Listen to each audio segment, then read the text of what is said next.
ఇక్కడ కూడా భారతీయ జనతా పార్టీ ఇప్పుడు బెంగాల్ ఎలక్షన్ రేపు అయిపోతుంది కదా, ఉమ్, వాళ్ళ టీం మొత్తం ఉంటది. వీళ్ళందరూ నెక్స్ట్ పంజాబ్కి వెళ్ళిపోతారు. 8 yes, నెలల ముందు నుంచి వెళ్ళిపోతారు. అదే భారతీయ అవును. జనతా పార్టీకి ఒక 6 టీంలు ఉంటాయి. ఉమ్, వీళ్ళ అదంతా ఎలక్షన్ ఇంజనీరింగ్ టీం అనమాట.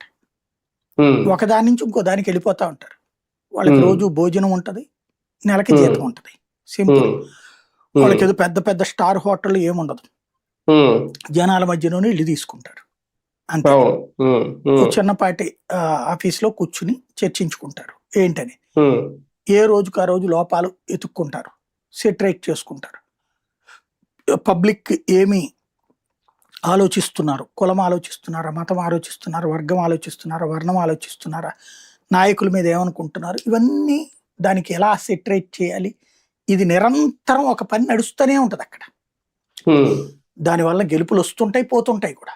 పోయేది కూడా వాళ్ళకి ముందే తెలుస్తుంది.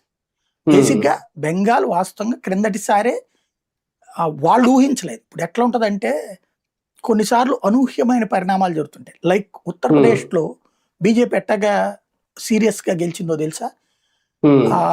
2014కి ముందు వాస్తవంగా మోడీని ప్రధానమంత్రి క్యాండిడేట్గా పెట్టిన వీళ్ళు అనుకున్నది ఏంటయ్యా అంటే ఒక 190, 200 ఆ రేంజ్లో వస్తుంది, మిగతా మిత్రపక్షాలతో కలిసి ప్రభుత్వం ఏర్పాటు చేయగలం అనుకున్నారు బీజేపీ వాళ్ళు. ముందు సింగిల్ లార్జెస్ట్గా రావాలంటే అత్యధికంగా రావాల్సింది ఉత్తరప్రదేశ్.